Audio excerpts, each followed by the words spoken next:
Senator Marcus Rodriguez stood before the Galactic Council for the last time, his dignified bearing unchanged despite the humiliation being inflicted upon him. The crystalline chamber that had once welcomed humanity as the 44th member species now echoed with calls for their immediate expulsion. "The motion is carried," announced High Chancellor Thexvaris with obvious satisfaction. By a vote of 37 to 5, with one abstention, the Terran Federation is hereby expelled from the Galactic Council for violations of civilized conduct protocols. The charge was absurd, and everyone knew it.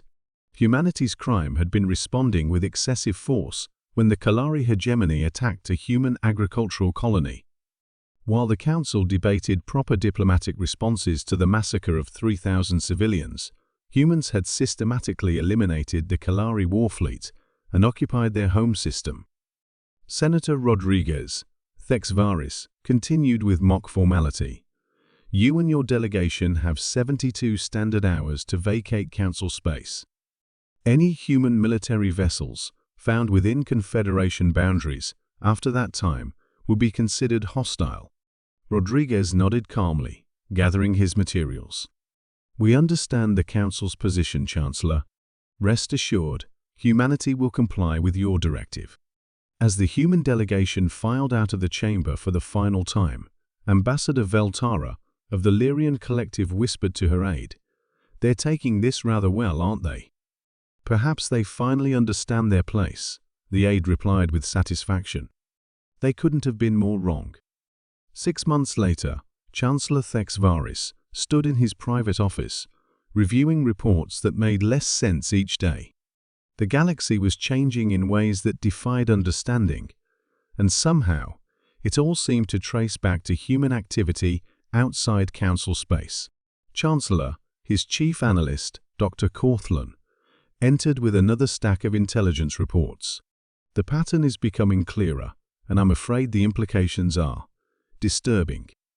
Explain.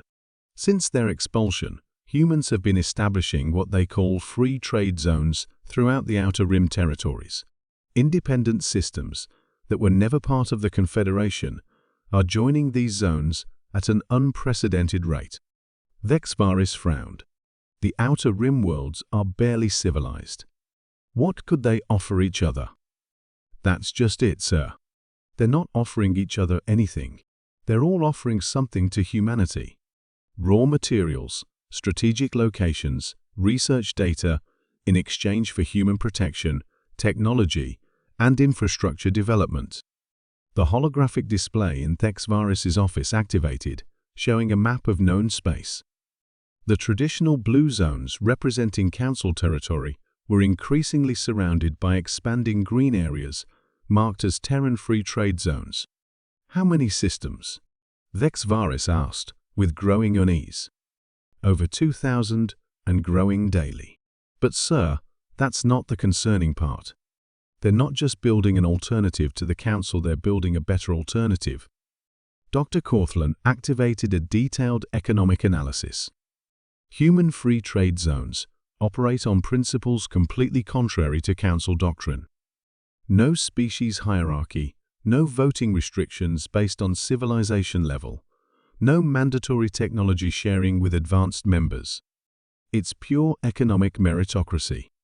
"Barbaric," Thexvaris muttered, but his tone lacked conviction. "Perhaps, but effective. Trade volume in free trade zones has increased by 300% in 6 months. Member systems are experiencing unprecedented prosperity. And sir," Dr. Cortland hesitated, "some of our own member species are quietly negotiating secondary membership agreements." The implications hit Thexvaris like a physical blow. Which species? The Rigelian Commerce Guild, the Altarian Science Collective, even portions of the Zephyrian Union. They're maintaining Council membership publicly while secretly joining human trade networks. That's impossible. Council law forbids dual memberships. "Only if we can prove it, sir. And the humans have structured their agreements to avoid technically violating Council Charter provisions." They're not creating governments or military alliances, just economic partnerships that happen to include mutual defense clauses.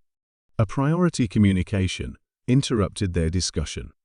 On the main screen appeared Admiral Chen of the Terran Free Fleet, a military organization that didn't officially exist according to Council intelligence. "Chancellor Thex Varys," Chen said with polite formality, "I'm contacting you regarding the hegemony situation in the Kepler sector." "What situation?"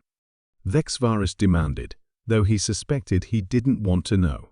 "The Kalari hegemony has been raiding shipping in free trade zone space. Since the Council expelled us for our previous response to Kalari aggression, we wanted to inform you of our current solution before implementing it." "What solution?" Chen's expression remained professionally neutral. "The hegemony will cease to exist as a political entity in approximately 72 hours. We're providing advance notice to avoid any diplomatic complications. You can't simply eliminate a Council member species." "Chancellor, the Kalari hegemony formally withdrew from Council membership yesterday to avoid sanctions for their raiding activities. They're no longer under Council protection. And since they're attacking free trade zone commerce, they fall under human jurisdiction now." The call ended, leaving Thex Varys staring at the screen in stunned silence.